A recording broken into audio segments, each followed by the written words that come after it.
ನಮಸ್ತೆ ಮಾಸ್ಟರ್. ನನ್ನ ಹೆಸರು ಜಯಶ್ರೀ ಕುಲಕರ್ಣಿ, ಗದಗ ಬೆಟಗೇರಿಯಿಂದ ಬಂದಿದ್ದೇನೆ. ಈ ಧ್ಯಾನಕ್ಕೆ ಬಂದು ಪತ್ರಿಜಿ ಗುರುಜಿಯವರಿಗೆ ಮೊದಲು ತುಂಬ ಹೃದಯಪೂರ್ವಕವಾಗಿ ಕೃತಜ್ಞತೆಯನ್ನು ಸಲ್ಲಿಸ್ತೇನೆ. ನಾ ಧ್ಯಾನಕ್ಕೆ ಬಂದು ಒಂದು 7-8 ತಿಂಗಳಾಯಿತು ಮಾಸ್ಟರ್ಸ್.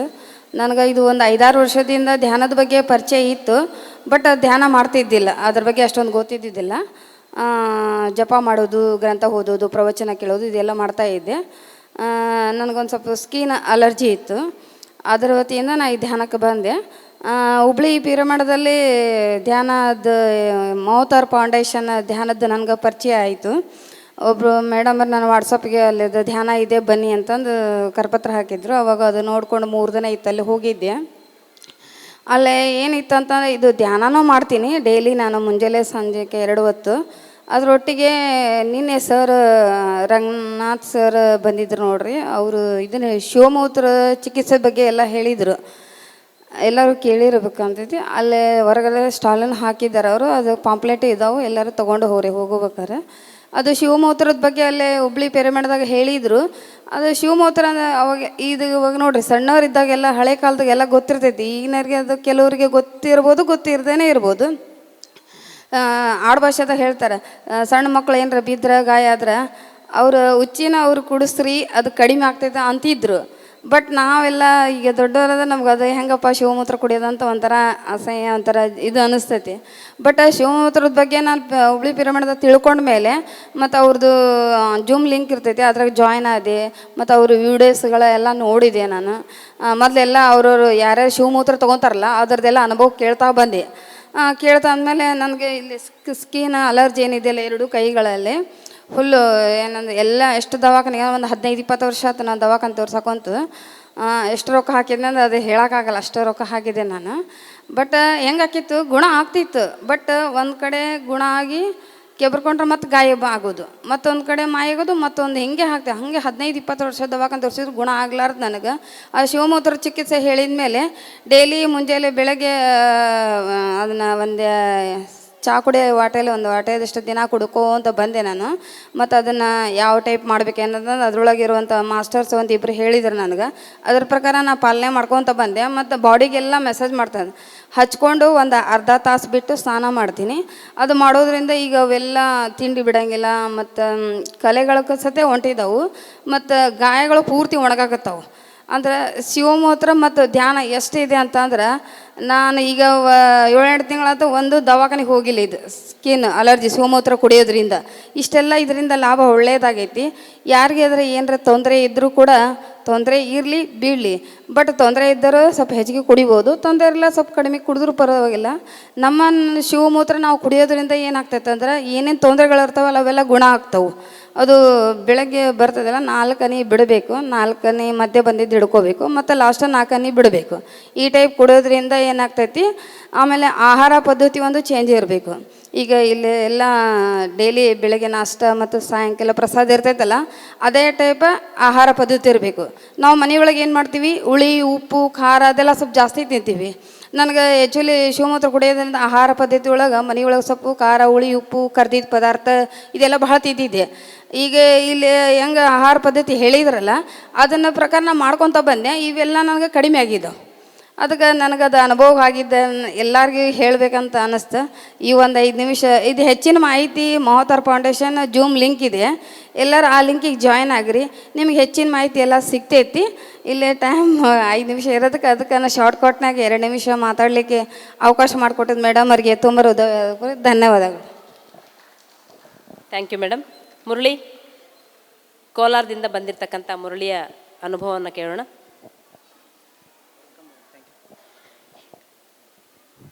ಎಲ್ಲರಿಗೂ ಆತ್ಮಪೂರ್ವಕವಾದ ಕೃತಜ್ಞತೆಗಳು. ನಮಗೆ ಧ್ಯಾನ ಹೇಳ್ಕೊಟ್ಟ ಗುರುಗಳು ಬ್ರಹ್ಮಜ್ಞಾನಿ ಸುಭಾಷ್ ಪತ್ರಿಜಿಗೂ, ಇಲ್ಲಿರುವ ಆತ್ಮ ಬಂಧುಗಳಿಗೂ, ಈ ಪ್ರಕೃತಿ ಮಾತೆಗೂ, ಈ ಧರ್ಮಸ್ಥಳ ನಮ್ಗೆ ಅವಕಾಶ ಮಾಡಿಕೊಟ್ಟ ಆ ಮಹಾನ್ ಜ್ಞಾನಿಗಳಿಗೂ ನನ್ನ ಆತ್ಮಪೂರ್ವಕವಾದ ಕೃತಜ್ಞತೆ ತಿಳಿಸುತ್ತಾ, ಈಗ ನನಗೆ ಅವಕಾಶ ಕೊಟ್ಟಂಥ ಧ್ಯಾನ ಅನುಭವವನ್ನು ಹಂಚಿಕೊಳ್ಳುತ್ತಿದ್ದೇನೆ. ನಂದು ಕೋಲಾರ ಹತ್ರ ಒಂದು ಹಳ್ಳಿ, ಒಂದು ಪುಟ್ಟ ಹಳ್ಳಿ.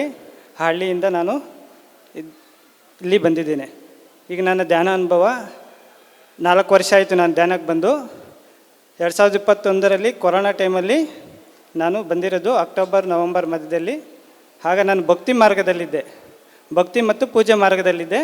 ಆ ಭಕ್ತಿ ಮತ್ತು ಪೂಜೆ ಮಾರ್ಗದಲ್ಲಿ ಅತ್ಯಧಿಕವಾಗಿ ಕೊರೋನಾ ಟೈಮಲ್ಲಿ ಎಲ್ಲಿ ಹೋಗೋಕ್ಕಾಗ್ದಿರ ಪೂಜೆ ಜಾಸ್ತಿ ಮಾಡ್ತಾ ಮಂತ್ರ ಉಚ್ಚಾರಣೆ ಮಾಡ್ತಾ ನನಗೆ ಗೊತ್ತಿಲ್ಲದಿರೋ ಧ್ಯಾನದ ಸ್ಥಿತಿಯಲ್ಲಿ ಕೂತ್ಕೊಳ್ತಾ ಇದ್ದೆ.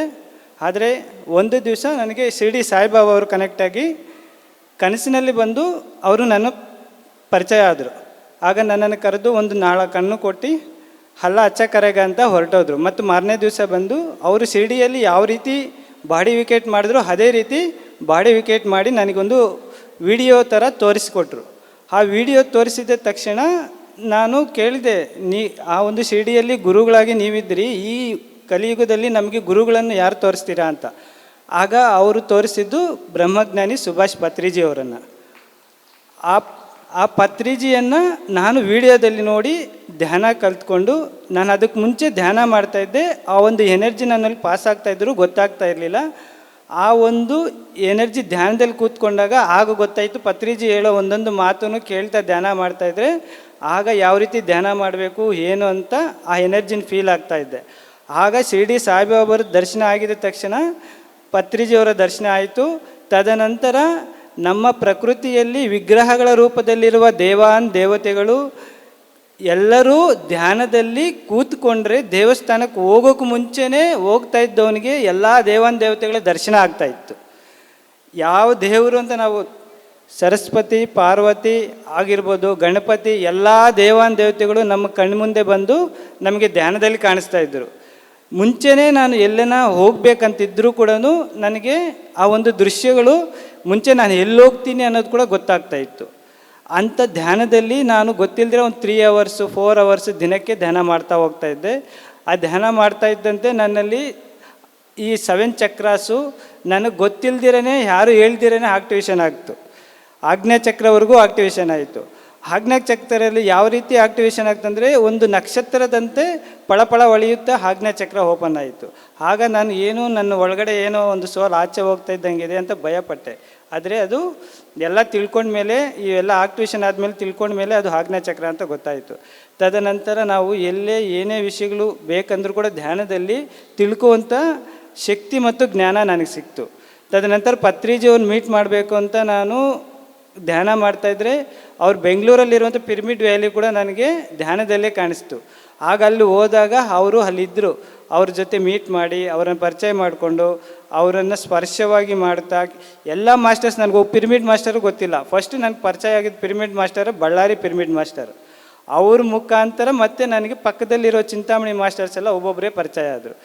ಆ ರೀತಿಯಾಗಿ ಒಬ್ಬೊಬ್ಬರೇ ಪರಿಚಯ ಆಗ್ತಾ ಈಗ ಪಿರಮಿಡ್ ಸೊಸೈಟಿಯಲ್ಲಿ ಎಲ್ಲ ಪಿರಮಿಡ್ ಮಾಸ್ಟರ್ಗಳು ಪರಿಚಯ ನನ್ನ 4 ವರ್ಷದಲ್ಲಿ ಆಯಿತು. ಈಗ ಏನು ಮಾಡಬೇಕಂದ್ರೂ ನನಗೆ ಇಂದಿನ ಜನ್ಮ ರಹಸ್ಯಗಳನ್ನು ಸಹ ನಾನು ತಿಳ್ಕೊಂಡೆ. ಈ ಧ್ಯಾನದಿಂದ ಇಂದಿನ ಜನ್ಮದ ರಹಸ್ಯಗಳು ಯಾವ ರೀತಿ ಅಂದರೆ, ಮಧ್ಯರಾತ್ರಿಯಲ್ಲಿ ಬಂದು ನನ್ನ ಕಿವಿಯಲ್ಲಿ ಒಬ್ಬೊಬ್ಬರು ಹೇಳ್ತಾಯಿದ್ರು ಏನಂತ, ನೀನು ಹಿಂದಿನ ಜನ್ಮದಲ್ಲಿ ಕುರುಕ್ಷೇತ್ರದಲ್ಲಿ ದುರ್ಯೋಧನ ಮೇಲೆ ಯುದ್ಧ ಮಾಡಿ ಬಂದಿದೆಯಾ ಅನ್ನೋ ಒಂದು ಜನ್ಮ ರಹಸ್ಯವನ್ನು ಹೇಳ್ತಾಯಿದ್ರು. ಮತ್ತು ಶಂಕರಾಚಾರ್ಯರ ಜೊತೆ ಹೋರಾಡ್ತಾ ಇರುವಂತಹ ದೃಶ್ಯಗಳು ಕಾಣಿಸ್ತಾ ಇದ್ವು. ಮತ್ತು ಬುದ್ಧರ ಜೊತೆ ಹೋರಾಡುವಂಥ ಧ್ಯಾನ ಪ್ರಚಾರ ಮಾಡೋ ಅವ್ರ ಜೊತೆ ಕೂಡ ನಾವು ಹೋರಾಡುವಂತಹ ಒಂದು ದೃಶ್ಯಗಳನ್ನು ತೋರಿಸಿದರು. ತದನಂತರ ಶಿರ್ಡಿ ಸಾಯಿಬಾಬಾವರ ಒಂದು ಶಿಷ್ಯನಾಗಿ ನಾವು ಜನ್ಮ ತಗೊಂಡಿದ್ದೀವಿ ಅಂತಲೂ ಆ ಒಂದು ಅನುಭವನೂ ನನಗಾಯಿತು. ಈ ಅನುಭವ ಏನಕ್ಕಾಗುತ್ತೆ ಅಂದರೆ ನಮಗೆ ಜ್ಞಾನ ಹೆಚ್ಚಾಗೋದಕ್ಕೆ, ನಾವು ಹಿಂದಿನ ಜನ್ಮದಲ್ಲಿ ಯಾವ ರೀತಿ ಇದ್ದೀವಿ ಅನ್ನೋದಕ್ಕೆ ನನಗೆ ತೋರಿಸಿಕೊಟ್ಟಿದ್ದವರು. ಅನುಭವವೇ ಜ್ಞಾನ ಅಂತ ಹೇಳ್ತಾಯಿದ್ರು. ತದನಂತರ ಒಂದೊಂದೇ ರೀತಿಯಾಗಿ ಈ ಥರ ಅನುಭವಗಳಾಗ್ತಾ ನನಗೆ ಪತ್ರಿಜಿ ಸರ್ ಬಾಡಿ ವಿಕೆಟ್ ಆದಾಗ, ಈಗೆಲ್ಲ ಪತ್ರಿ ಸರ್ ಬಾಡಿ ವಿಕೆಟ್ ಆಯ್ತಾರಲ್ಲ, ಪತ್ರಿ ಸರ್ ಬಾಡಿ ವಿಕೆಟ್ ಆದರೆ ಯಾವ ರೀತಿ ಇರ್ಬೋದು ಇವರು ಅಂತ ನೋಡೋಕ್ಕೆ ನಾನು ಧ್ಯಾನದಲ್ಲಿ ಕೂತ್ಕೊಂಡು ಧ್ಯಾನಕ್ಕೆ ಹೋದೆ. ಧ್ಯಾನಕ್ಕೆ ಕೂತ್ಕೊಂಡು ಹೋದಾಗ ಯಾವ ರೀತಿ ಇದ್ದೀರಾ ಅಂತ ನಾನು ಕೇಳಿದಾಗ ಪತ್ರಿಜಿಯವ್ರನ್ನ ಅವರು ಶ್ರೀಕೃಷ್ಣ ಅರ್ಜುನನಿಗೆ ಯುದ್ಧ ಮಾಡೋ ಸಮಯದಲ್ಲಿ ಯಾವ ರೀತಿ ದರ್ಶನ ಕೊಟ್ಟರು, ನನಗೆ ಆ ರೀತಿ ದರ್ಶನ ಕೊಟ್ಟರು. ಆಕಾಶದಷ್ಟು ಉದ್ದ ಇದ್ದಾರೆ, ಈ ವಿಶ್ವವೆಲ್ಲ ನಾನೇ ಇದ್ದೀನಿ ಅಂತ ತೋರಿಸ್ಕೊಟ್ರು. ಎಲ್ಲಿ ನೋಡಿದ್ರೂ ಪತ್ರಿಜಿನೇ ಕಾಣಿಸ್ತಾ ಇದ್ರು. ಇನ್ನು ನಾವು ಯಾವ ರೂಪದಲ್ಲಿ ಎಲ್ಲಿ ಏನು ಕೆಲಸ ಮಾಡಿದ್ರೂ ಆ ಪತ್ರಿಜಿಗೆ ಸೇರ್ತಾ ಇತ್ತು. ಅವರು ಆ ರೀತಿಯಾಗಿ ಬಾಡಿ ವಿಕೆಟ್ ಆದಮೇಲೆ ಅವರು ಎಲ್ಲೂ ಹೋಗಿಲ್ಲ, ಎಲ್ಲರಲ್ಲಿಯೂ ಇದ್ದೀನಿ ನಾನು, ಆಕಾಶದಷ್ಟು ಉದ್ದ ಬೆಳೆದಿದ್ದಾರೆ ಈಗ ಬಾಡಿ ವಿಕೆಟ್ ಆದಮೇಲೆ ಅನ್ನೋದನ್ನು ನಾನು ಸಂಪೂರ್ಣವಾಗಿ ತಿಳ್ಕೊಂಡೆ. ಅದಕ್ಕೆ ಎಲ್ಲೇ ಸಸ್ಯಾಹಾರಿ ರ್ಯಾಲಿಗಳು ನಡೆದರು, ಎಲ್ಲೇ ಪ್ರೋಗ್ರಾಮ್ಸ್ ನಡೆದರು, ನಾನು ಒಂದು ಪ್ರೋಗ್ರಾಮು ಮಿಸ್ ಮಾಡಲ್ಲ. ಮಿಸ್ ಮಾಡಿದ್ದೀರ ಆ ಒಂದು ಪ್ರೋಗ್ರಾಮ್ಗಳಿಗೆ ನಾನು ಹೋಗ್ತಾ ಇರ್ತೀನಿ. ಆದ್ದರಿಂದ ಪತ್ರಿಜಿ ಶಾಕಾರ ಜಗತ್, ಪಿರಮಿಡ್ ಜಗತ್, ಧ್ಯಾನ ಜಗತ್ ಅಂತ ಏನು ಹೇಳಿದಾರೋ ಅದಕ್ಕೆ ನಾವು ಕರೆಕ್ಟಾಗಿ ಅವರು ಹೇಳಿರೋಂಥ ವರ್ಕ್ ಮಾಡ್ಕೊತಾ ಹೋಗ್ತಾಯಿದ್ರೆ ನಮ್ಗೆ ಏನು ಬರಬೇಕೋ ಅದು ಬಂದ್ಬಿಡ್ತಾ ಇದೆ. ಒಂದೇ ಒಂದು ಉದಾಹರಣೆ, ನಾನು ವಾಹನ ತಗೋಬಾರ್ದು ಅಂದ್ಕೊಂಡಿದ್ರು ಆ ವಾಹನ ಒಂದು ದಿವಸದಲ್ಲಿ ನನಗೆ ಕನಸಿನ ಬಂದು ತೋರಿಸಿದ್ದಷ್ಟೇ, ವಿತಿನ್ 3 months 4 monthsಲ್ಲಿ ಆ ವಾಹನ ನನಗೆ ಬಂದುಬಿಡ್ತು. ಈ ರೀತಿ ಎಷ್ಟೋ ಮಿರಾಕಲ್ಸ್ ನನ್ನ ಜೀವನದಲ್ಲಿ ತುಂಬ ಅನುಭವ ಆಗಿದೆ. ಸಾಕಷ್ಟು ಸಮಯ ಕಮ್ಮಿ ಇರೋದ್ರಿಂದ ನಾನು ಮುಂದಿನ ಒಂದು ಸೆಕ್ಷನಲ್ಲಿ ತಿಳಿಸ್ಕೊಡ್ತೀನಿ. Thank you. Thank you Murali. ಧ್ಯಾನದಿಂದ ಅನ್ನಿಸ್ಬೋದು ಆಗ್ಲಾರ್ದಂಥ ಕೆಲಸಗಳು ಎಷ್ಟೋ ದೂರ ಇದ್ದು ಆಗೋದೇ ಇಲ್ಲ ಅಂತಕ್ಕಂಥ ಕೆಲಸಗಳು ಹೆಂಗೆ ಸಾಧ್ಯ ಆಯಿತು? ಆವಾಗಿದ್ದಿದ್ದು ನಾವೇ, ಹೀಗಿದ್ದಿದ್ದು ನಾವೇ ಅಲ್ಲ. ನಾನು ಕಂಡುಕೊಂಡಂಥ ಒಂದು ಸಿಂಪಲ್ ಆನ್ಸರ್ ಏನಂದರೆ, ಇವಾಗ ನನ್ನ ಮನೆ ಗಂಗಾವತಿಲಿರೋದು ಶ್ರೀ ಅಖಿಲ ಪಿರಮಿಡ್ ಧ್ಯಾನ ಕೇಂದ್ರ ಅಂತ ಗೂಗಲ್ ಮ್ಯಾಪ್ ಇದೆ. ಅದಕ್ಕೆ ನಾನು ಗೂಗಲ್ ಮ್ಯಾಪನ್ನು ಸರ್ ಅವರು ನಮ್ಮ ಮನೆಗೆ ಬರ್ತಿದ್ದಾರೆ ಅಂದ್ಕೊಳ್ಳೋಣ. ನಮ್ಮ ಮನೆ ಗೊತ್ತಿಲ್ಲ ಅವ್ರಿಗೆ. ಗೊತ್ತಿಲ್ಲದಾಗ ಅವರು ಹುಡುಕೊಂಡು ಕೇಳಿಕೊಂಡು ಅಡ್ರೆಸ್ ಕೇಳಿಕೊಂಡು ಫೋನ್ ಮಾಡಿಕೊಂಡು ಸುತ್ತಾಡಿಕೊಂಡು ಅಲ್ಲೇ ಹೋಗಿರ್ತಾರೆ, ಗೊತ್ತಾಗಲ್ಲ. ನಮ್ಮ ಮನೆಗೆ ಸುಮಾರು ಸಮಯ ಕಳೆದು ಬರ್ತಾರೆ. ಆದರೆ ಗೂಗಲ್ ಮ್ಯಾಪ್ ಇತ್ತಂದರೆ ಕರೆಕ್ಟಾಗಿ ಮನೆ ಮುಂದೆ ತಂದು ನಿಲ್ಲಿಸುತ್ತೆ.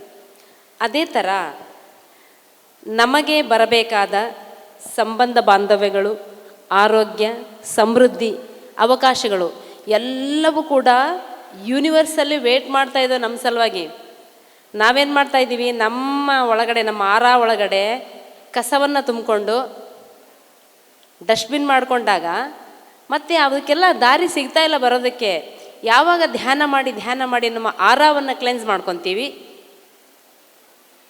ಸಬ್ಕಾನ್ಷಿಯಸ್ ಮೈಂಡಿಂದ ಎಲ್ಲ ಕಸವನ್ನು ಕಿತ್ತಾಕ್ತೀವಿ, ಆವಾಗ ಬೇಗ ಕೆಲಸಗಳಾಗಲಿಕ್ಕೆ ಶುರು ಆಗುತ್ತೆ. ಸಿಂಪಲ್ ಮೆಥಡ್ ಇದು. ಸರ್, ಒಂದು 2 ನಿಮಿಷದಲ್ಲಿ ತಮ್ಮ ಅನುಭವ.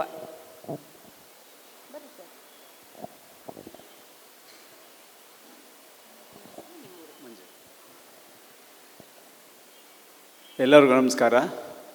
ಬ್ರಹ್ಮಾಂಡ ಮಹರ್ಷಿಗಳಿಗೆ ಆಶೀರ್ವಾದವನ್ನು ಕೋರುತ್ತಾ, ನನ್ನ ಹೆಸರು ಮಂಜೇಗೌಡ ಅಂತ, ಮೈಸೂರಿನಿಂದ ಬಂದಿದ್ದೀನಿ.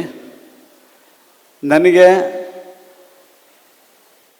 ಈ ಧ್ಯಾನ ಶಿಬಿರದ ಪರಿಚಯ ಕಳೆದ ತಿಂಗಳು ಡಿಸೆಂಬರ್ 5ನೇ ತಾರೀಕಿಂದ ಮಾತ್ರ ಪರಿಚಯ. ನಾನು 2008ರಿಂದ ಯೋಗ ಮಾಡ್ತಾಯಿದ್ದೀನಿ.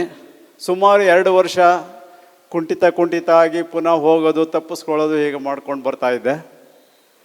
ಹಾಗೆ ಯಾಕೋ ಒಂದು ದಿನ ನೋವಾಗೋದು, ಯೋಗ ಮಾಡ್ತಾ ನೋವಾಗೋದು, 3 ದಿನ ತಪ್ಪಿಸ್ಕೊಳ್ಳೋದು, ಆಮೇಲೆ ಯಾವುದಾದ್ರು ಶಿಬಿರಕ್ಕೆ ಹೋಗೋದು, ಆಗ ಪುನಃ ಎನರ್ಜಿ ಅವರೆಲ್ಲ ಮಾಡ್ತಿದ್ದಾರೆ, ನಾನು ಯಾಕೆ ಹೋಗಬಾರ್ದು ಅಂತ ಅಂದ್ಬಿಟ್ಟು ಹಾಗೆ ಮಾಡ್ತಾ ಹಾಗೆ ಒಂದು ಕ್ಲಾಸನ್ನು ಅಟೆಂಡ್ ಮಾಡಿ ನೀವು ಅಂತ ಅಂದರು. ಪ್ರಾಥಮಿಕ ಪ್ರಶಿಕ್ಷಣ ಅಂತ ಅಂದ್ಬಿಟ್ಟು 3 ದಿನದ ಶಿಬಿರ ಇದೆ. ಅದನ್ನು ಅಟೆಂಡ್ ಮಾಡಿದೆ. ಏನು ಎಕ್ಸೈಟ್ಮೆಂಟು.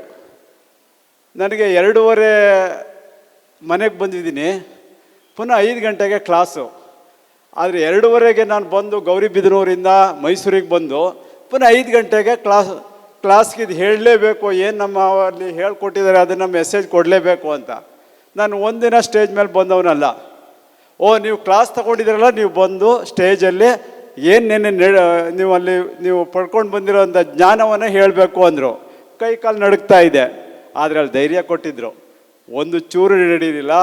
ಇಡೀ ಸಭಾಂಗಣ ನಮಗೆ ಚಪ್ಪಾಳೆ ಮುಖಾಂತರ ನಮ್ಮ ಓದಿದ್ದಕ್ಕೆ ಒಂದು ಸಾರ್ಥಕತೆಯನ್ನು ನನ್ನ ಮೇಲೆ ಅನಿಸಿದ್ರು. ಇದಾದರೆ ಸರಿ ಇಲ್ಲ, ಪುನಃ ಇನ್ನೊಂದು ಹೆಚ್ಚಿನ ರಾಜ್ಯ ಮಟ್ಟದ ಸಭೆ ಇದೆ, ಅದಕ್ಕೆ ಹೋಗಿ ತರಬೇತಿ ತೊಗೊಂಡು ಬನ್ನಿ ಅಂದರು. ಪುನಃ 3 ತಿಂಗಳಿಗೆ ಸಾಕು ರಾಜ್ಯ ಮಟ್ಟ ಶಿಬಿರಕ್ಕೆ ಹೋದೆ. ಅಲ್ಲಿ 4 ದಿನ ಶಿಬಿರ ಅಲ್ಲೂ ಮಾಡಿದೆ. ಆಗ ನನ್ನ ಮನಸ್ಸು ಹೇಳ್ತು, ಸುಮಾರು ಮೈಸೂರಿನ ಅರ್ಧದಲ್ಲಿ ಯೋಗ ಶಿಬಿರಕ್ಕೆ 5 ಗಂಟೆಗೆ ಹೋಗಿ ಕ್ಲಾಸಿಗೆ ನಾನು ನಿಂತಿರೀವ್ನಿ, ನಾನು ಯೋಗ ಮಾಡೋಕ್ಕೆ ನಿಂತಿದ್ರೆ ಆಮೇಲೆ ಬರೋರು. 1 ದಿನ ಕಡಿಮೆ ಬಂದರು, 2 ದಿನ ಬಂದರು, 4 ಜನ, ಹಿಂಗೆ ಬರ್ತಾ 120 ಜನ JP ನಗರದಲ್ಲಿ 5 ಗಂಟೆಗೆ ಇದ್ದು ನನಗೆ ಸ್ಫೂರ್ತಿಯನ್ನು ಕೊಟ್ಟರು. ಹಾಗಾಗಿ ಇಡೀ ಮೈಸೂರಿನಲ್ಲಿ ಅರ್ಧ ಯೋಗವನ್ನು ಪ್ರಾರಂಭ ಮಾಡಿದೆ. ಹಾಗೆ ಮಾಡಿ ನಾವು SPYSS ಅನ್ನೋ ಒಂದು ಸಂಸ್ಥೆ ಅಡಿ ಕೆಲಸ ಮಾಡಿದೆ. ಅದು ಪ್ರತಿಯೊಬ್ಬರಿಗೂ ಉಚಿತವಾಗಿ ಕೊಡ್ತದೆ. ಸುಮಾರು 800ರಿಂದ 1000 ಶಾಖೆಗಳಿದ್ದಾವೆ ಇಡೀ ಕರ್ನಾಟಕದಲ್ಲಿ. ಅಂಥ ಒಂದು ಇದರಲ್ಲಿ ಉಚಿತವಾಗಿ ಪ್ರತಿಯೊಬ್ಬರಿಗೂ ಕೊಡ್ತಾಯಿದ್ರು. ಹಾಗೆ ಮಾಡ್ತಾ ಬಂದು ಅಲ್ಲಿ ಏನೋ ಒಂದು 10 ನಿಮಿಷ ಪ್ರಾಣಾಯಾಮ ಮಾಡೋರು, ಧ್ಯಾನ ಮಾಡಲೇಬೇಡಿ ಅನ್ನೋರು. ಕಣ್ಣು ಮುಚ್ಕೊಂಡ್ರೆ ನಿಮ್ಗೆ ಏನೇನೋ ಕಾಣುತ್ತೆ ಮಾಡಬೇಡಿ ಅನ್ನೋರು. ಮತ್ತು ಪ್ರಾಣಾಯಾಮನೂ ಅಷ್ಟೇ 6 ತಿಂಗಳಿಗಿಂತ ನೀವು ಯೋಗ ಕಲಿಯದೇ ಇದ್ದರೆ ಪ್ರಾಣಾಯಾಮನ ಮಾಡಬೇಡಿ ಅಂತ ಅಂದ್ಬಿಟ್ಟು ರಿಸ್ಟ್ರಿಕ್ಷನ್ ಮಾಡ್ತಿದ್ರು. ಆಮೇಲೆ ಶ್ವಾಸದ ಬಗ್ಗೆ ಗಮನ ಕೊಡ್ತಿದ್ವಿ, ಎಲ್ಲ ಮಾಡ್ತಿದ್ವಿ, ಶ್ವಾಸಕ್ರಿಯೆಗಳನ್ನೆಲ್ಲ ಮಾಡ್ತಿದ್ವಿ. ನಂತರ ಧ್ಯಾನ ಮಾಡಬೇಕು, ಇದರಲ್ಲಿ ಏನಿದೆ ಅಂತ ಅಂದ್ಬಿಟ್ಟು ಎಲ್ಲಿ ಧ್ಯಾನ ಹಾಕಿರ್ತಾರೆ ಅಲ್ಲೆಲ್ಲ ಹೋಗೋದು, ಕೂತ್ಕೊಂಡ ತಕ್ಷಣ ಎಲ್ಲ ಕಾಣೋದು. ನನಗೇನು ಅಂತಲೇ ನನಗೆ ಗೊತ್ತಾಗ್ತಾ ಇಲ್ಲ. ಹಾಗಾಗಿ ನಾನು ವೃತ್ತಿಯಲ್ಲಿ ರಿಟೈರ್ಡ್ KEB ಇಂಜಿನಿಯರು. ಈಗ 1 ವರ್ಷ ಆಯಿತು ನಾನು ರಿಟೈರ್ಡ್ ಆಗಿ. ಈಗ 1 ವರ್ಷ ಆದಮೇಲೆ ನಾನು ನೈಸರ್ಗಿಕ ಕೃಷಿ ಮಾಡೋಣ, ಈ ಪರಿಸರದ ಜೊತೆಗೆ ರಾಸಾಯನಿಕ ಮುಕ್ತವಾಗಿ ಬೆಳಿಬೇಕು ಅಂತ ಅಂದ್ಬಿಟ್ಟು ಮಾಡ್ತಾ ಇದ್ದೆ. ಎಲ್ಲೂ ಹೋಗ್ತಿರಲಿಲ್ಲ. ಆ ಜಮೀನಲ್ಲಿ ಮಾಡ್ತಾ ಇರುವಾಗ ಏನೋ ನನಗೆ ಸಂತೋಷ. ಆ ಸಂತೋಷದ ಜೊತೆಗೆ ಫ್ರೀ ಆಗಿದ್ನಲ್ಲ, ಈ ಯೂಟ್ಯೂಬ್ ಚಾನಲ್ ಹೀಗೆ ನೋಡ್ತಾ ಇದ್ದೆ. ಮಾಡ್ತಾ ನಮಗೆ ಅಯ್ಯಪ್ಪ ಪಿಂಡಿ ಅವ್ರದ್ದು ಒಂದು ಈ ಧ್ಯಾನದ ಬಗ್ಗೆ ಮಾತಾಡ್ತಾಯಿದ್ರು. ಅದ್ರಲ್ಲಿ ಅಲ್ಲಿ ನೋಡ್ತಾ ಇದ್ರೆ ಕೊನೆಗೇನು ಅವ್ರ ಜೀವನನ ಅವರೇ ಹೇಳ್ಕೊತಾ ಇದ್ದಾರೆ. ನಮ್ಮ ಮನೇಲೇನು, ನಾನು ಹೇಗಿದ್ದೆ, ನಮ್ಮ ಬ್ರದರ್ಸ್ ಹೇಗಿದ್ರು, ನಮ್ಮ ಅಕ್ಕ ತಂಗಿಯವ್ರು ಹೇಗಿದ್ರು, ನನಗೇನು ಸ್ಟ್ರಗಲ್ ಬಂತು, ಸೇಮ್ ಅವ್ರ ಸ್ಟ್ರಗಲು ನಮ್ಮ ಜೀವನದಲ್ಲೂ ಆಗ್ತಾ ಇದೆಯಲ್ಲ ಅಂತ ಆಗ ನಾನು ತಿಳ್ಕೊಂಡು ಆಗ ಎಲ್ಲಿ ನಾನು ಯೋಗ ಪ್ರಾರಂಭ ಮಾಡಿದ್ದು ಮೈಸೂರು ಶಂಕರ ಮಠ ಅಂತ. ಈ ಸರಿ ನಮಗೆ ದಸರಾ ಧ್ಯಾನನ ಅಲ್ಲೇ ಮಾಡಿದರು. ಅದೇ ಕೇಂದ್ರದಲ್ಲಿ ನಾನು ಯೋಗ ಮಾಡಿದ್ದೀನಿ. ನನಗೆ ಈ ಧ್ಯಾನದ ಬಗ್ಗೆ ಗೊತ್ತಿಲ್ಲ. ಅದೇ ಜಾಗದಲ್ಲಿ ನಮಗೆ ಪಿರಮಿಡ್ ಮಾಸ್ಟರ್ ಅಂತಂದ್ಬಿಟ್ಟು ಶಾಂತಲಾ ಮೇಡಮ್ ಅವರು ನಮಗೆ ಅಲ್ಲೇ ಇದೆ ನೋಡಿ. ನನ್ನ ಅದೃಷ್ಟ 2008ರಲ್ಲಿ ಅಲ್ಲೇ ಇದ್ದೀನಿ. ಅದಾದ ನಂತರ ಪುನಃ ಅಲ್ಲೇ ಧ್ಯಾನಕ್ಕೆ ಪಿರಮಿಡ್ ಸೆಂಟ್ರಿಗೆ ಅಲ್ಲಿಗೆ ಹೋಗಿದ್ದೀನಿ. ಎಂಥ ಅಚೀವ್ಮೆಂಟು ಅವತ್ತೇ ಮಾಡಿದೆ. ನಾನು ನಾನ್ ವೆಜಿಟೇರಿಯನ್ನು. ಅವತ್ತು ಯಾವಾಗ ಪಿರಮಿಡ್ ಹೇಳಿದಾಗ ಶಾಂತಲಾ ಮೇಡಮ್ ಒಂದೇ ಹೇಳಿದ್ರು, ಇದು ಸಾತ್ವಿಕ ಆಹಾರಕ್ಕೆ ಸಂಬಂಧಪಟ್ಟಂಗೆ ಸಸ್ಯಾಹಾರಿನ ಮಾಡಿಕೊಂಡ್ರೆ ಇನ್ನೂ ನಿಮಗೂ ಒಳ್ಳೆ ಇದು ಬರುತ್ತೆ ಅಂತ ಅವತ್ತೇ ಮಾಡಿದೆ. ಅವತ್ತು ನೆಕ್ಸ್ಟ್ ಹಿಂದಿನ ದಿನ ನಾನು 2 ಮನೆಗೆ ಊಟಕ್ಕೆ ಹೋಗಿದ್ದೆ. ಅದ್ರ ನಂತರ 2 ದಿನ ಊಟಕ್ಕೆ ಬಂತು. ಎಲ್ಲಿ ಹೋದರೂ ನಾನು ಸಸ್ಯಾಹಾರ ಬಿಟ್ಟು ಬೇರೆ ಯಾವುದೂ ಊಟ ಮಾಡಲ್ಲ. ಅದರಲ್ಲೂ ಹೇಳಿದ್ದಾರೆ ಬೆಳ್ಳುಳ್ಳಿ ತಿನ್ನಬೇಡಿ ಮತ್ತು ಅಣಬೆ ತಿನ್ನಬೇಡಿ ಅಂತ ಹೇಳಿದ್ದಾರೆ. ಹಾಗಾಗಿ ಇಷ್ಟೆಲ್ಲ ಮಾಡಿಕೊಂಡು ಅವತ್ತಿನಿಂದ ಶಿವಮೊಗ್ಗಕ್ಕೆ ನಮ್ಮ ಪತ್ನಿಯವ್ರ ಸಮೇತವಾಗಿ ಶಿವಮೊಗ್ಗದ ವರ್ಲ್ಡ್ ಮೆಡಿಟೇಷನ್ ಡೇಗೆ ಹೋದೆ. ನಂತರ ಕಡ್ತಾಳಿಗೆ. Thank you sir.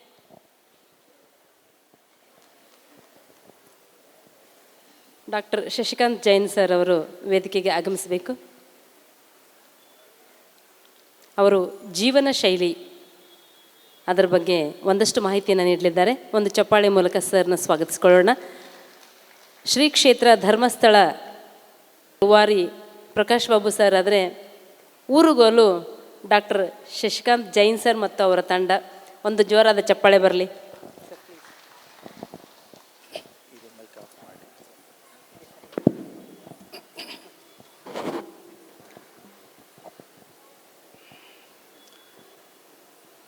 बोलो श्री मंजुनाथ स्वामी की, बोलो श्री सिद्धिविनायक स्वामी की, बोलो अण्णप्प स्वामी की.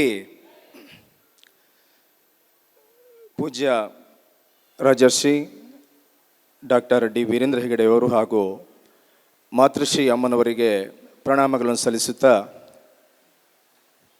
ಪತ್ರಿಜಿಯವರಿಗೆ ಪ್ರಣಾಮಗಳನ್ನು ಸಲ್ಲಿಸುತ್ತಾ,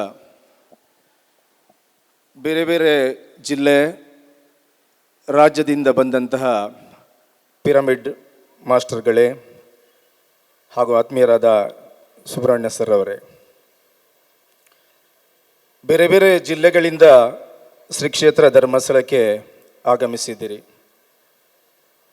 ಧನಾತ್ಮಕ ಯೋಚನೆ ಇರಬಹುದು ಅಥವಾ ಋಣಾತ್ಮಕ ಯೋಚನೆ ಇರಬಹುದು, ಎಲ್ಲವನ್ನು ಹಿಡ್ಕೊಂಡು ಶಿವನ ಸಾನ್ನಿಧ್ಯಕ್ಕೆ ಬಂದಿದ್ದೀರಿ.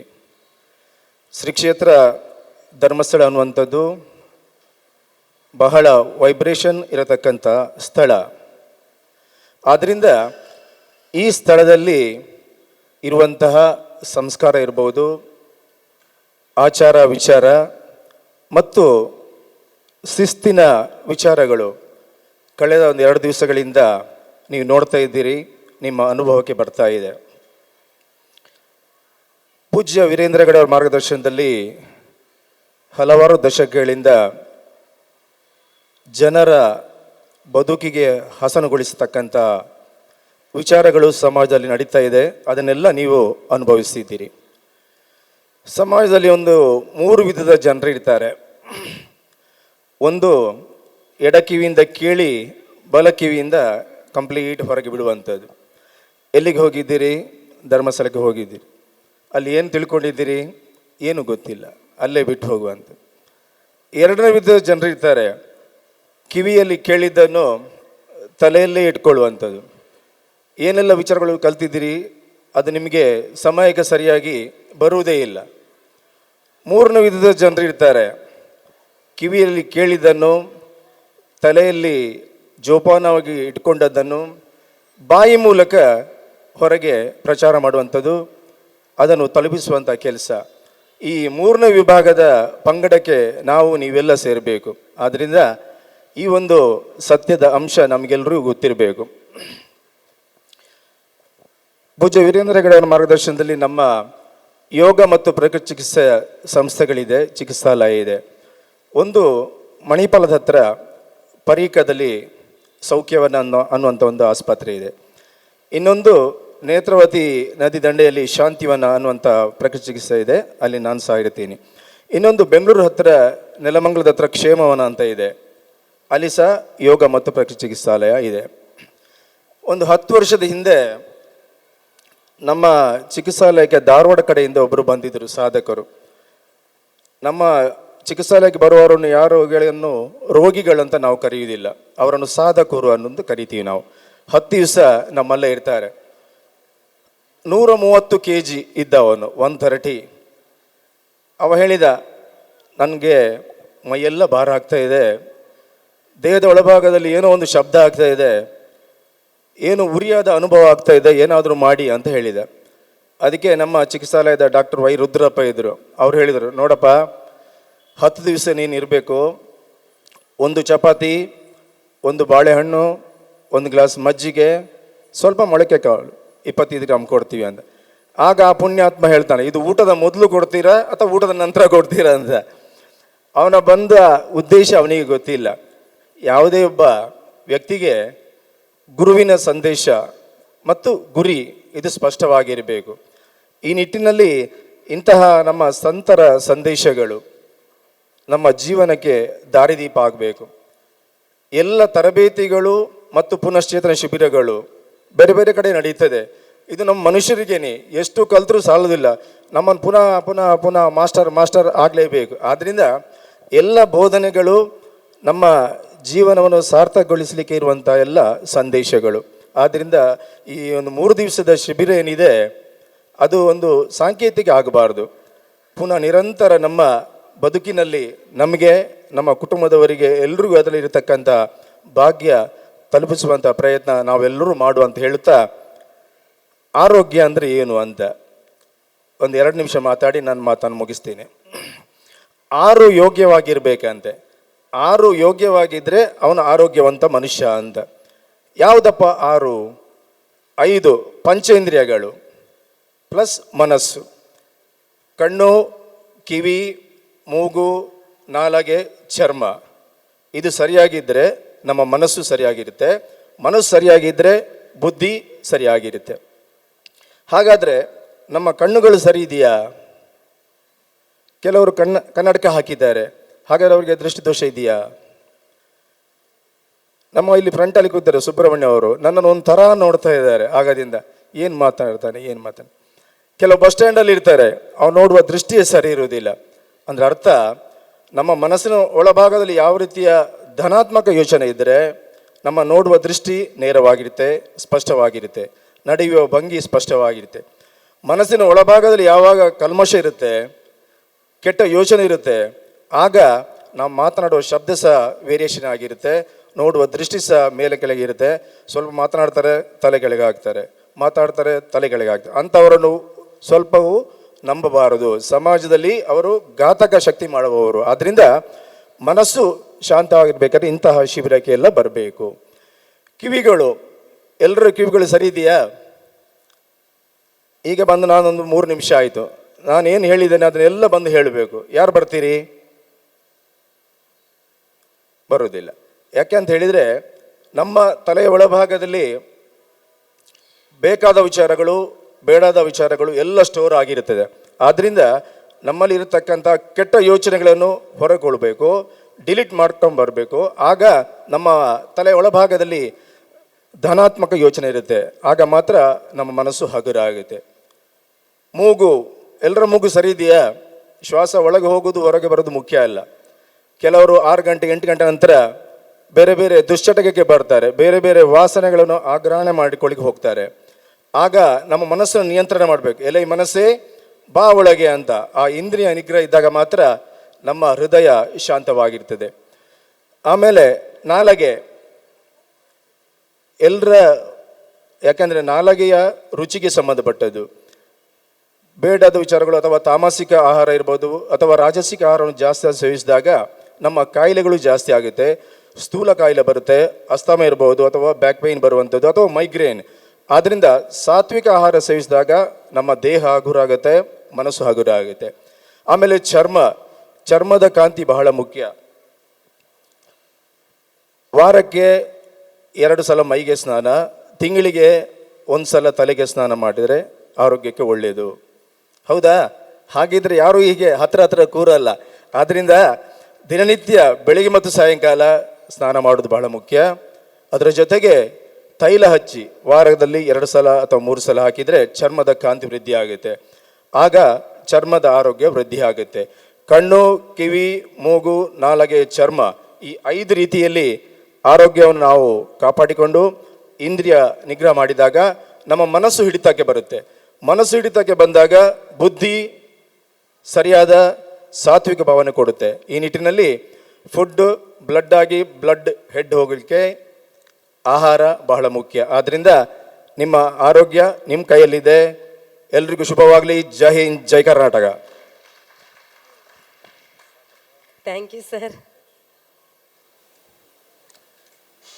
ಈಗ ಸುಬ್ರಹ್ಮಣ್ಯ ಸರ್ ಅವರನ್ನ ವೇದಿಕೆಗೆ ಆಹ್ವಾನಿಸಿಕೊಳ್ಳೋಣ. ಇವರು ವ್ಯವಸ್ಥಾಪಕರು ಅನ್ನಪೂರ್ಣ ಶ್ರೀ ಕ್ಷೇತ್ರ ಧರ್ಮಸ್ಥಳ ಟ್ರಸ್ಟ್.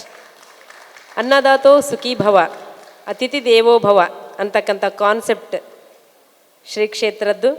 ಅದಕ್ಕೆ ನಾವು ಒಂದು ಸಲ ಸ್ವಾಮಿಯ ಹತ್ರ ಹೋಗಿ ಪ್ರಸಾದ ಸ್ವೀಕಾರ ಮಾಡ್ಕೊಂಡು ಬರೋ ಒಂದು ವ್ಯವಸ್ಥೆಯನ್ನು ಇಟ್ಟಿದ್ದೀವಿ.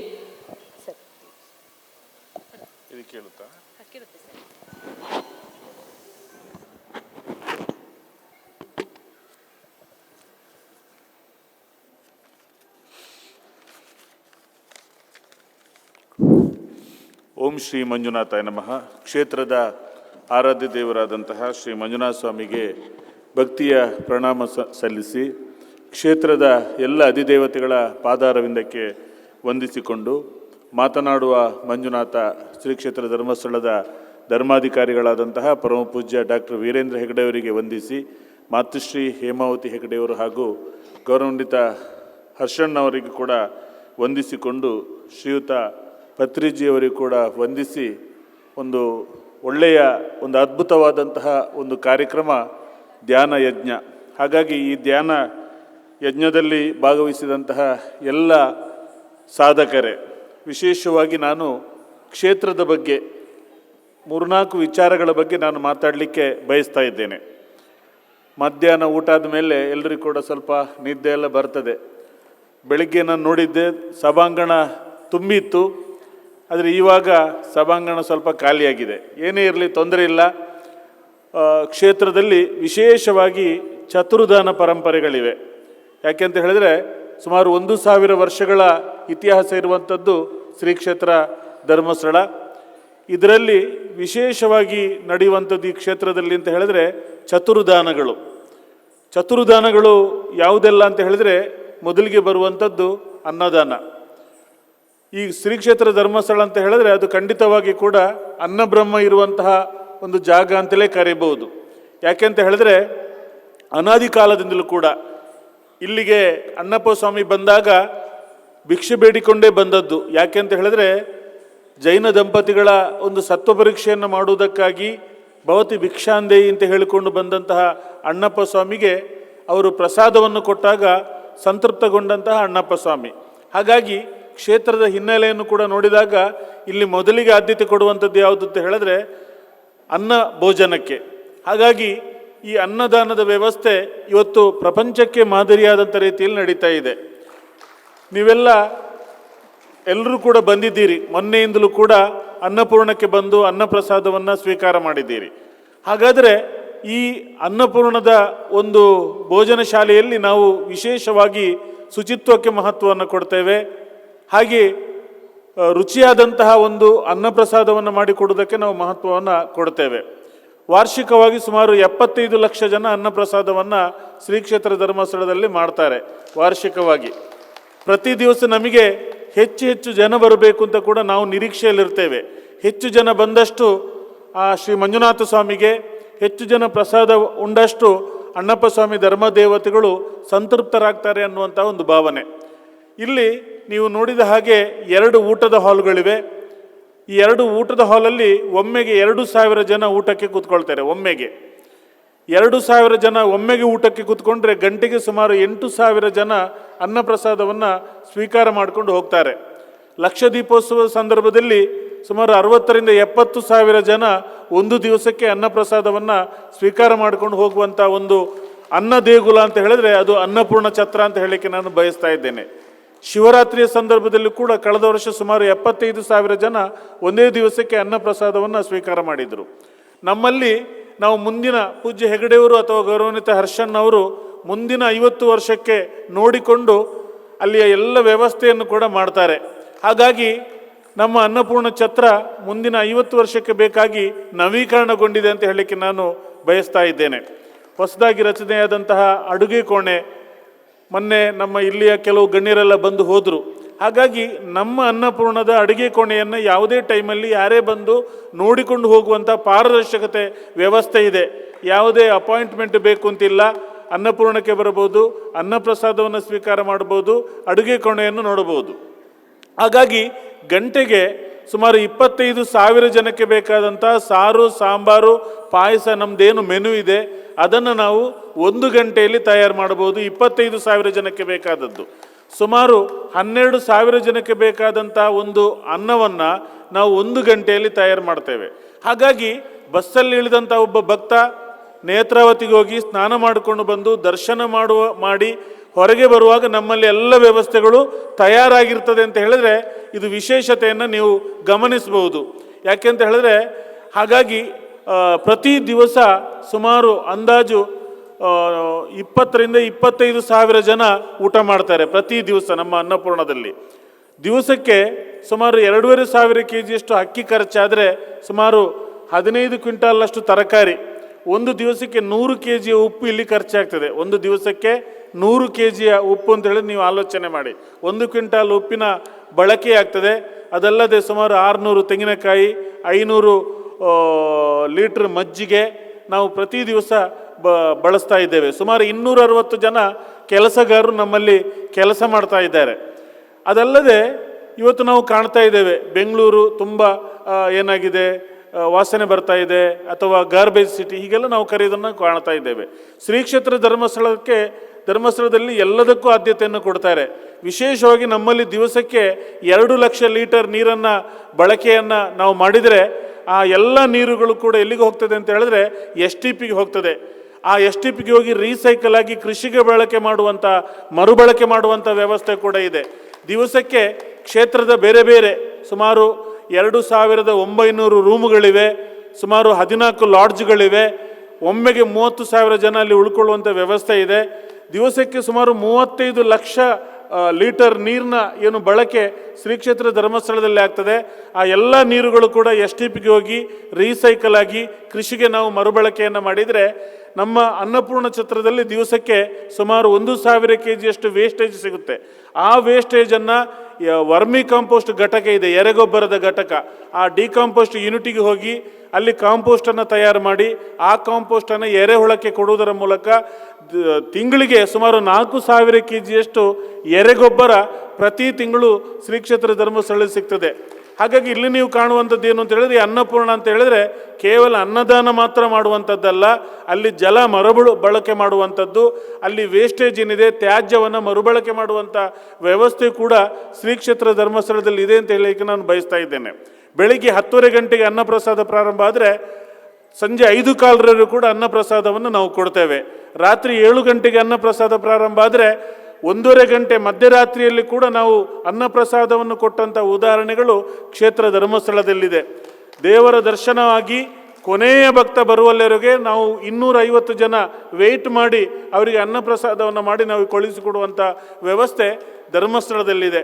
ಹಾಗಾಗಿ ಅತ್ಯಂತ ಅದ್ಭುತವಾದಂಥ ಒಂದು ಅನ್ನದಾನದ ವ್ಯವಸ್ಥೆ ಕ್ಷೇತ್ರದಲ್ಲಿ ಚತುರ್ದಾನದ ಮೂಲಕ ನಡೀತಾ ಇದ್ದರೆ, ಇನ್ನೊಂದು ವಿಶೇಷವಾಗಿರುವಂಥದ್ದು ಯಾವುದು ಅಂತ ಹೇಳಿದ್ರೆ ಅಭಯದಾನ. ಈ ಅಭಯದಾನದ ವಿಶೇಷತೆ ಏನು ಅಂತ ಹೇಳಿದ್ರೆ ಜನತಾ ದರ್ಶನ. ಬೇರೆ ಬೇರೆ ಮುಖ್ಯಮಂತ್ರಿಗಳು ಅಥವಾ MLAಗಳು, ಜನಸ್ಪಂದನ, ಹೀಗೆ ಬೇರೆ ಬೇರೆ ಕಾರ್ಯಕ್ರಮ ಮಾಡ್ತಾರೆ. ಇಲ್ಲಿಯ ಧರ್ಮಾಧಿಕಾರಿಗಳು ಅನಾದಿ ಕಾಲದಿಂದಲೂ ಕೂಡ ಯಾರೆಲ್ಲ ಜನಗಳು ಸಮಸ್ಯೆಯನ್ನು ಕೇಳಿಕೊಂಡು ಬರ್ತಾರೆ ಅವರ ಸಮಸ್ಯೆಗೆ, ಅವರ ನೋವಿಗೆ ಸಾಂತ್ವನ ಹೇಳುವಂಥ ಒಂದು ಜನತಾ ದರ್ಶನವನ್ನು ಪೂಜ್ಯ ಹೆಗಡೆಯವರು ಕಳೆದ 58 ವರ್ಷಗಳಿಂದ ಮಾಡಿಕೊಂಡು ಬಂದಿದ್ದಾರೆ. ಯಾವಾಗೆಲ್ಲ ಅವರು ಕ್ಷೇತ್ರದಲ್ಲಿರ್ತಾರ ಆವಾಗ ಅವರ ಹತ್ರ ಸುಮಾರು ಒಂದು 5 ರಿಂದ 6 ಗಂಟೆ ಬೇರೆ ಬೇರೆ ಸಂದರ್ಭಗಳಲ್ಲಿ ಅಲ್ಲಿಗೆ ಬಂದು ಪೂಜ್ಯರನ್ನು ಭೇಟಿಯಾಗಿ ಅವರ ಹತ್ರ ಸಮಸ್ಯೆಗಳನ್ನು ಹೇಳ್ತಾರೆ. ಬೇರೆ ಬೇರೆ ಸಮಸ್ಯೆಗಳು, ಕೆಲವರು ದೈವ ಮೈಗೆ ಬಂದಿದೆ ಅಂತ ಹೇಳ್ಕೊಂಡು ಬರ್ತಾರೆ, ಕೆಲವರು ದುರಾಭ್ಯಾಸ ಇದೆ ಬಿಡಿಸಬೇಕು ಅಂತ ಹೇಳ್ಕೊಂಡು ಬರ್ತಾರೆ, ಕೆಲವರು ಕಷ್ಟ ಇದೆ ಅಂತ ಹೇಳ್ಕೊಂಡು ಬರ್ತಾರೆ, ಕೆಲವರು ನೋವು, ಕೆಲವರು ಮದುವೆ ಆಗಲಿಲ್ಲ, ಹೀಗೆ ಏನೇನು ಸಮಸ್ಯೆಗಳನ್ನೆಲ್ಲ ಹೇಳ್ಕೊಂಡು ಬರ್ತಾರ. ಅಂಥ ಎಲ್ಲ ಸಮಸ್ಯೆಗೆ ವೈಜ್ಞಾನಿಕವಾಗಿಯೂ ಮತ್ತು ಅತ್ಯಂತ ಧಾರ್ಮಿಕವಾಗಿಯೂ ಕೂಡ ಪರಿಪೂರ್ಣವಾದಂತಹ ಸಲಹೆ ಸೂಚನೆಯನ್ನು ಕೊಡುವುದರ ಜೊತೆಗೆ ಮಂಜುನಾಥ ಸ್ವಾಮಿ ಏನು ಅನುಗ್ರಹವನ್ನು ಮಾಡ್ತಾರ, ಮಾತಾಡಲಿಕ್ಕೆ ಆಗುವುದಿಲ್ಲ, ಮಂಜುನಾಥ ಸ್ವಾಮಿ ಮಾತಾಡೋದಿಲ್ಲ, ಅವರ ಪ್ರತಿನಿಧಿಯಾಗಿ ಧರ್ಮಾಧಿಕಾರಿಗಳು, ಧರ್ಮದೇವತೆಗಳ ಪ್ರತಿನಿಧಿಯಾಗಿ ಅವರ ಎಲ್ಲ ಸಮಸ್ಯೆಗೆ ಪರಿಹಾರ ಕೊಡುವಂತಹ ಮಾತನಾಡುವ ಮಂಜುನಾಥನ ಹಾಗೆ ಅವರು ಸ್ಪಂದಿಸ್ತಾರೆ ಅಂತ ಹೇಳಲಿಕ್ಕೆ ನಾನು ಬಯಸ್ತಾ ಇದ್ದೇನೆ. ಅಂಥ ಒಂದು ಅದ್ಭುತವಾದಂಥ ಕಾರ್ಯಕ್ರಮ ಯಾವುದು ಅಂತ ಹೇಳಿದ್ರೆ ಅದು ಅಭಯದಾನ. ಈ ಅಭಯದಾನದಲ್ಲಿ ಇನ್ನೊಂದು ಮಹತ್ವವಾದಂತಹ ಕಾರ್ಯಕ್ರಮ ಯಾವುದು ಅಂತ ಹೇಳಿದ್ರೆ ಶ್ರೀ ಕ್ಷೇತ್ರ ಧರ್ಮಸ್ಥಳ ಗ್ರಾಮಾಭಿವೃದ್ಧಿ ಯೋಜನೆ ಅಂತ. ಇಡೀ ರಾಜ್ಯದಲ್ಲಿ ಇದರ ಶಾಖೆಗಳಿವೆ.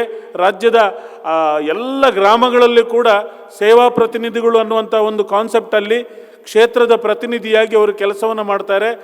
ಬೇರೆ ಬೇರೆ ಕಾರ್ಯಕ್ರಮಗಳ ಮೂಲಕ, ಬೇರೆ ಬೇರೆ ಕಾರ್ಯಕ್ರಮ ಅಂತ ಹೇಳಿದ್ರೆ ಗ್ರಾಮಕ್ಕೆ ಏನೆಲ್ಲ ಬೇಕು ಅಂತ ಎಲ್ಲ ಕಾರ್ಯಕ್ರಮಗಳನ್ನು ಕೊಡುವಂಥ ಕೆಲಸವನ್ನು ಗ್ರಾಮಾಭಿವೃದ್ಧಿ ಯೋಜನೆ ಮೂಲಕ ಮಾಡ್ತಾರೆ. ಶುದ್ಧ ಗಂಗಾ ಅನ್ನುವಂಥ ಕುಡಿಯುವ ನೀರಿನ ಯೋಜನೆ, ದುರಾಭ್ಯಾಸವನ್ನು ಬಿಡಿಸುವಂತಹ ಜನಜಾಗೃತಿ ಶಿಬಿರಗಳು, ಬೆಳಿಗ್ಗೆ ವಿವೇಕ್ ಪಾಯ್ಸ್ ಅವರು ಮಾಹಿತಿಯನ್ನು ಕೊಟ್ಟಿದ್ದಾರೆ.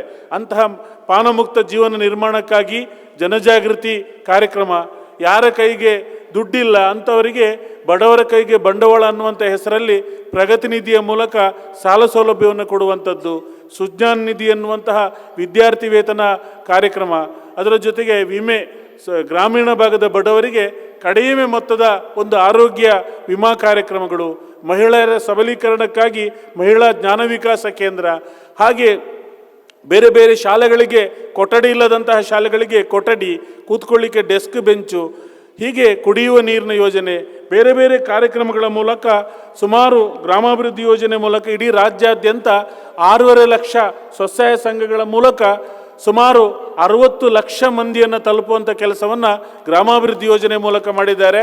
ಸುಮಾರು 25,000 ಕೋಟಿ ಸಾಲ ಸೌಲಭ್ಯವನ್ನು ವಾರ್ಷಿಕವಾಗಿ ಕೊಡುವುದರ ಜೊತೆಗೆ ಪ್ರತಿ ವರ್ಷವೂ ಕೂಡ ಸುಮಾರು 100 ಕೋಟಿ ಅನುದಾನವನ್ನು ಕೃಷಿಗಿರ್ಬೋದು, ಹೈನುಗಾರಿಕೆಗಿರ್ಬೋದು ಅಥವಾ ಬೇರೆ ಬೇರೆ ಕಾರ್ಯಕ್ರಮಗಳಿಗಾಗಿ ಕೊಡುವಂಥ ಕೆಲಸವನ್ನು ಇಂಥ ಈ ಅಭಯದಾನದ ಮೂಲಕ ಮಾಡುವಂಥ ಕೆಲಸವನ್ನು ಶ್ರೀ ಕ್ಷೇತ್ರ ಧರ್ಮಸ್ಥಳ ಮಾಡ್ತಾ ಇದೆ. ಅದರ ನಂತರ ಬರುವಂಥದ್ದು ಯಾವುದು ಅಂತ ಹೇಳಿದ್ರೆ ವಿದ್ಯಾದಾನ. ಕ್ಷೇತ್ರದಲ್ಲಿ ಸುಮಾರು 50 ಸಂಸ್ಥೆಗಳು, ವಿದ್ಯಾಸಂಸ್ಥೆಗಳು ಕೆಲಸ ಮಾಡ್ತಾ ಇದೆ. ಅದು ಪ್ರೈಮರಿ ಶಾಲೆಯಿಂದ, ನರ್ಸರಿಯಿಂದ ತೊಡಗಿ ಪೋಸ್ಟ್ ಗ್ರ್ಯಾಜುಯೇಷನ್ನವರೆಗೆ ಬೇರೆ ಬೇರೆ ಮ್ಯಾನೇಜ್ಮೆಂಟ್ ಕೋರ್ಸ್ಗಳಿರ್ಬೋದು, ಮೆಡಿಕಲ್ ಕಾಲೇಜ್ ಇರ್ಬೋದು, ಇಂಜಿನಿಯರಿಂಗ್ ಕಾಲೇಜ್ ಇರ್ಬೋದು, ಹೀಗೆ ಬೇರೆ ಬೇರೆ ಕಾಲೇಜುಗಳು ಕೂಡ, ಆಯುರ್ವೇದಿಕ್ ಕಾಲೇಜ್ ಇರ್ಬೋದು, ನ್ಯಾಚುರೋಪತಿ ಇರ್ಬೋದು, ವಾರ್ಷಿಕ ಸುಮಾರು 1 ಲಕ್ಷ ಜನ ವಿದ್ಯಾರ್ಥಿಗಳು ಜ್ಞಾನಾರ್ಜನೆಯನ್ನು ಮಾಡ್ತಾ ಇದ್ದಾರೆ. ಇವತ್ತು ನಮ್ಮ ಉಜಿರೆಯಲ್ಲಿ ರತ್ನಮಾನಸ ಅನ್ನುವಂತಹ ಒಂದು ಗುರುಕುಲ ಪದ್ಧತಿ ಶಿಕ್ಷಣದ ವ್ಯವಸ್ಥೆ ಉಜಿರೆಯಲ್ಲಿದೆ. ಸಿದ್ಧವನ ಅನ್ನುವಂಥ ಒಂದು ಗುರುಕುಲ ವ್ಯವಸ್ಥೆ ನಮ್ಮ ಉಜಿರೆಯಲ್ಲಿದೆ. ಇದರ ವಿಶೇಷತೆ ಏನು ಅಂತ ಹೇಳಿದ್ರೆ, ಅವರು ಹೈನುಗಾರಿಕೆ, ಕೃಷಿ, ಹೀಗೆ ಬೇರೆ ಬೇರೆ ಚಟುವಟಿಕೆಯನ್ನು ಮಾಡುವುದರ ಮೂಲಕ ಪ್ರತಿ ದಿವಸವೂ ಕೂಡ ಅವರು ಜ್ಞಾನಾರ್ಜನೆಯನ್ನು ಮಾಡಬೇಕು. ಆ ಮೂಲಕ ಸ್ವಾವಲಂಬನೆ ಅವರು ಜೀವನದಲ್ಲಿ ರೂಪಿಸಿಕೊಳ್ಬೇಕನ್ನೋ ಉದ್ದೇಶಕ್ಕಾಗಿ ಇಂಥ ಒಂದು ರತ್ನಮಾನಸ ಸಿದ್ಧವನ ಅನ್ನುವಂತಹ ಗುರುಕುಲ ವ್ಯವಸ್ಥೆಯೂ ಕೂಡ ಇದೆ. ಅದರ ಜೊತೆಗೆ ನಾವೀಗ ಎಲ್ಲ ಕಡೆ ಕಾಣ್ತಾ ಇದ್ದೇವೆ, ಮೆಡಿಕಲ್ ಮತ್ತು ವೈದ್ಯಕೀಯ ಮತ್ತು ನಮ್ಮ ಶಿಕ್ಷಣ ವ್ಯವಸ್ಥೆ ಕಮರ್ಷಿಯಲ್ ಆಗಿ ಹೋಗಿದೆ. ಎಲ್ಲವೂ ಕೂಡ ವ್ಯಾಪಾರೀಕರಣ. ಇಂತಹ ವ್ಯಾಪಾರೀಕರಣದ ನಡುವೆ ಇವತ್ತಿಗೂ ಕೂಡ ನಮ್ಮ ಉಜಿರೆ ಕಾಲೇಜಲ್ಲಿ ಕೇವಲ 20,000ಕ್ಕೆ ಡಿಗ್ರಿಯನ್ನು ಮುಗಿಸಿ, ವಾರ್ಷಿಕವಾಗಿ 20,000 ರೂಪಾಯಿಗೆ ಡಿಗ್ರಿಯನ್ನು ಮುಗಿಸಿ ಹೊರಗೆ ಬರ್ಬೋದು. 1 ವರ್ಷದ ಫೀಸ್ ಎಷ್ಟು ಅಂತ ಹೇಳಿದ್ರೆ 20,000. ಇವತ್ತೊಂದು ಬೆಂಗಳೂರಿನಲ್ಲಿ ಪ್ರತಿಷ್ಠಿತವಾದಂತಹ ಶಿಕ್ಷಣ ಸಂಸ್ಥೆಯಲ್ಲಿ ನರ್ಸರಿಗೆ ಹೋಗಬೇಕು ಅಂತಾದರೆ ವರ್ಷಕ್ಕೆ 2-3 ಲಕ್ಷದ ಪ್ಯಾಕೇಜನ್ನು ಕಾಣಬಹುದು. ಅದಕ್ಕಿಂತ ದೊಡ್ಡ ಅಮೌಂಟನ್ನು ನೀವು ಕಾಣಬಹುದು. ಆದರೆ ಇಲ್ಲಿ ಕಮರ್ಷಿಯಲ್ ಆಗಲಿಲ್ಲ. ಇಲ್ಲಿ ಏನು ಹೇಳ್ಬೋದು ಅಂತ ಹೇಳಿದ್ರೆ, ಸಂಪ್ರದಾಯಬದ್ಧವಾದಂತಹ ಶಿಕ್ಷಣವನ್ನು ಹೇಳಿಕೊಡುವಂಥ ಕೆಲಸ ನಮ್ಮ ಶಿಕ್ಷಣ ಸಂಸ್ಥೆಯ ಮೂಲಕ ಆಗ್ತಾ ಇದೆ. ಇಲ್ಲಿ ವ್ಯಾಪಾರೀಕರಣ ಆಗಲಿಲ್ಲ ಹೇಳಲಿಕ್ಕೆ ನಾನು ಬಯಸ್ತಾ ಇದ್ದೇನೆ. ಅಂಥ ಉತ್ತಮವಾದಂತಹ ಶಿಕ್ಷಣ ಸಂಸ್ಥೆಗಳು. ಅದರ ಜೊತೆಗೆ ಇವಾಗಲೇ ನಾವು ಹೇಳಿದಾಗೆ ದೇಶದಲ್ಲೇ ಮೊದಲ ಬಾರಿಗೆ ನ್ಯಾಚುರೋಪತಿ ಪ್ರಕೃತಿ ಚಿಕಿತ್ಸಾ ಕೇಂದ್ರ ಮತ್ತು ಕಾಲೇಜನ್ನು ಶ್ರೀ ಕ್ಷೇತ್ರ ಧರ್ಮಸ್ಥಳದಲ್ಲಿ 1985ರಲ್ಲೇ ಪ್ರಾರಂಭ ಆಗಿರ್ತದೆ. ಅಂಥ ಒಂದು ಒಳ್ಳೆಯ ಕಾರ್ಯಕ್ರಮ. ಅದರ ಜೊತೆಗೆ ನ್ಯಾಚುರೋಪತಿ ಚಿಕಿತ್ಸೆ ಶಾಂತಿವನ ಇರ್ಬೋದು, ಅಥವಾ ನಮ್ಮ ಬೆಂಗಳೂರು ಇರ್ಬೋದು, ಉಡುಪಿಯಲ್ಲಿ ಅದ್ಭುತವಾದಂತಹ ಕೇಂದ್ರಗಳಿವೆ. ಹೀಗೆ ಇಂತಹ ಶಿಕ್ಷಣ ಸಂಸ್ಥೆಗಳು ಕ್ಷೇತ್ರದಲ್ಲಿ ನಡೀತಾ ಇದೆ. ಆಮೇಲೆ ಬರುವಂಥದ್ದು ವಸ್ತ್ರದಾನ. ಕ್ಷೇತ್ರದಲ್ಲಿ ಪ್ರತಿ ನವರಾತ್ರಿಯ ಸಂದರ್ಭದಲ್ಲಿ ವಸ್ತ್ರದಾನ ನಡೀತದೆ. ಸುಮಾರು 3,000-10,000 ಜನ ಮಹಿಳೆಯರು ಬರ್ತಾರೆ. ಅವರಿಗೆ ವಸ್ತ್ರದಾನ ಕೊಡುವಂಥ ಒಂದು ಕೆಲಸ. ಅದಲ್ಲದೆ ವಿಶೇಷವಾಗಿ ಶ್ರೀ ಕ್ಷೇತ್ರ ಧರ್ಮಸ್ಥಳದಲ್ಲಿ ಔಷಧಿ ದಾನವೂ ಕೂಡ ಇದೆ. ನಮ್ಮ ಉಜಿರೆಯಲ್ಲಿ ಡಯಾಲಿಸಿಸ್ ಇರ್ಬೋದು, ಅಥವಾ ಉಜಿರೆಯಲ್ಲಿ ಕಡಿಮೆ ಮೊತ್ತದ ಚಿಕಿತ್ಸೆಯ ಮೂಲಕ ಚಿಕಿತ್ಸೆ ಕೊಡುವಂಥ ಆಸ್ಪತ್ರೆ ಕೂಡ ಉಜಿರೆಯಲ್ಲಿದೆ. ಅದಲ್ಲದೆ ಬೇರೆ ಬೇರೆ ಆಸ್ಪತ್ರೆಗಳೊಟ್ಟಿಗೆ ಟೈಅಪ್ ಮಾಡಿಕೊಂಡು ಉಚಿತವಾಗಿ ಕ್ಯಾನ್ಸರ್ ಕಾಯಿಲೆಗೆ ಸಂಬಂಧಪಟ್ಟಂಥ ಒಂದು ಔಷಧಿ ಇರ್ಬೋದು, ಅಥವಾ ಅದಕ್ಕೆ ವೈದ್ಯಕೀಯ ನೆರವು ಕೊಡುವಂಥದ್ದು ಇರ್ಬೋದು. ಬೇರೆ ಬೇರೆ ಕಾಯಿಲೆಗಳಲ್ಲಿ ಧಾರವಾಡ ಅನ್ನುವಂಥದ್ದು ಇವತ್ತು SDM ಸಂಸ್ಥೆಗಳ ಮೂಲಕ ಒಂದು ಶಿಕ್ಷಣ ಕಾಶಿಯಾಗಿ ಅದು ಪರಿವರ್ತನೆ ಆಗಿದೆ ಅಂತ ಹೇಳಲಿಕ್ಕೆ ನಾವು ಸಂತೋಷ ಪಡ್ತಾ ಇದ್ದೇನೆ, ಹೆಮ್ಮೆ ಪಡ್ತಾ ಇದ್ದೇನೆ. ಹಾಗಾಗಿ ಅದ್ಭುತವಾದಂತಹ, ಇಡೀ ಏಷ್ಯಾದಲ್ಲೇ ಒಂದು ಅದ್ಭುತವಾದಂತಹ ಡೆಂಟಲ್ ಕಾಲೇಜ್ ಇರ್ಬೋದು. ಅದಲ್ಲದೆ ಸುಮಾರು 500 ಬೆಡ್ಡಿನ ಸುಸಜ್ಜಿತವಾದಂಥ ಆಸ್ಪತ್ರೆ ಇವತ್ತು ಧಾರವಾಡದಲ್ಲಿದೆ ಅಂತ ಹೇಳಲಿಕ್ಕೆ ನಾನು ಬಯಸ್ತಾ ಇದ್ದೇನೆ.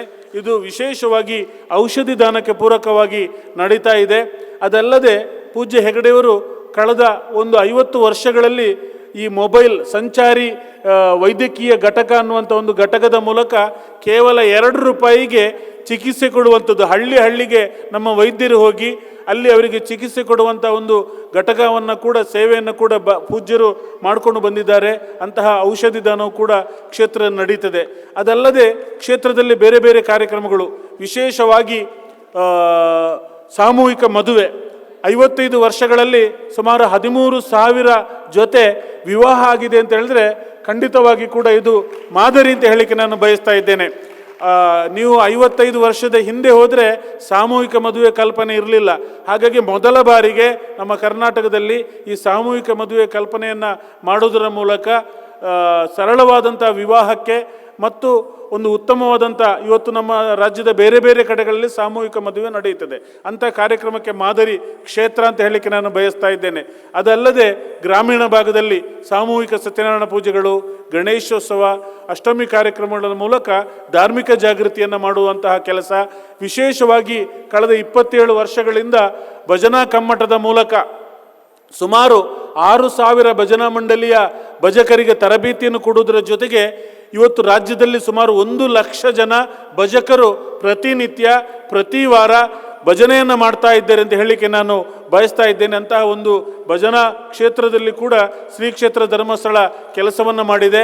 ಅದಲ್ಲದೆ ನಮ್ಮ ರಾಜ್ಯದ 25,000 ದೇವಸ್ಥಾನಗಳ ಜೀರ್ಣೋದ್ಧಾರಕ್ಕೆ ಕ್ಷೇತ್ರದಿಂದ ಪ್ರಸಾದ ರೂಪದಲ್ಲಿ ಸುಮಾರು 200 ಕೋಟಿಗಿಂತಲೂ ಅಧಿಕ ಮೊತ್ತದ ಹಣ ಬೇರೆ ಬೇರೆ ಭಾಗಕ್ಕೆ ಹೋಗುವುದರ ಮೂಲಕ ಧಾರ್ಮಿಕ ಜಾಗೃತಿ ಕೂಡ ಆಗಿದೆ ಅಂತ ಹೇಳಲಿಕ್ಕೆ ನಾನು ಬಯಸ್ತಾ ಇದ್ದೇನೆ. ಇದಲ್ಲದೆ ನಮ್ಮ ಕ್ಷೇತ್ರದಲ್ಲಿ ನೋಡುವಂಥ ಅದ್ಭುತವಾದಂಥ ಜಾಗಗಳಿವೆ. ಇಲ್ಲಿ ಒಂದು ಮ್ಯೂಸಿಯಂ ಇದೆ. ಸುಮಾರು 15,000 ಪ್ರಾಚೀನ ವಸ್ತುಗಳು ಅಥವಾ ಬೇರೆ ಬೇರೆ ಕಣ್ಮರೆಯಾದಂಥ ವಸ್ತುಗಳು ಇವತ್ತು ಅಂತಾರಾಷ್ಟ್ರೀಯ ಗುಣಮಟ್ಟದ ಒಂದು ವಸ್ತು ಪ್ರದರ್ಶನ ಒಂದು ಕೇಂದ್ರ ನಮ್ಮ ಕ್ಷೇತ್ರದಲ್ಲಿದೆ. ದಯವಿಟ್ಟು ನೀವು ಫ್ರೀ ಇದ್ದಾಗೆ ನೋಡಿ. ಯಾರೆಲ್ಲ ನೋಡಿದ್ದೀರಿ? ಕೈ ಎತ್ತಿ ನೋಡಿದವರು. ವಸ್ತು ಪ್ರದರ್ಶನ ಎಕ್ಸಿಬಿಷನ್ ತುಂಬ ಕಡಿಮೆ ಜನ ನೋಡಿದ್ದೀರಿ. ಹಾಗಾಗಿ ನಮ್ಮ ಸಂಘಟಕರಲ್ಲಿ ಹೇಳುವಂಥದ್ದು, ದಯವಿಟ್ಟು ನಾಳೆ ಆದರೂ ಕೂಡ ನಮ್ಮ ಇಲ್ಲಿಯ ವಸ್ತು ಪ್ರದರ್ಶನವನ್ನು ನೋಡಲಿ. ಅದರ ಜೊತೆಗೆ ಕಾರು ಮ್ಯೂಸಿಯಂ ಇದೆ, ಅದಲ್ಲದೆ ಬಾಹುಬಲಿ ಬೆಟ್ಟ ಇದೆ, ಅದಲ್ಲದೆ ನಮ್ಮ ತಾಳೆಗರಿ ನಮ್ಮ ಇಲ್ಲಿಯ ಒಂದು ಗ್ರಂಥಾಲಯದಲ್ಲಿ ಸುಮಾರು 20,000 ತಾಳೆಗರಿಗಳ ಜೊತೆಗೆ ಬೇರೆ ಬೇರೆ ಪುಸ್ತಕಗಳು ಕೂಡ ಇವೆ. ಅಂಥ ಉತ್ತಮವಾದಂಥ ಒಂದು ಜ್ಞಾನ ದೇಗುಲ ಕೂಡ ಕ್ಷೇತ್ರದಲ್ಲಿ ಇದೆ ಅಂತ ಹೇಳಲಿಕ್ಕೆ ನಾನು ಬಯಸ್ತಾ, ಕ್ಷೇತ್ರದ ಬಗ್ಗೆ ಮಾತಾಡ್ತಾ ಹೋದರೆ ತುಂಬ ವಿಚಾರಗಳಿವೆ, ಮಾತಾಡಲಿಕ್ಕೆ ಸಮಯ ಕೂಡ ಇಲ್ಲ.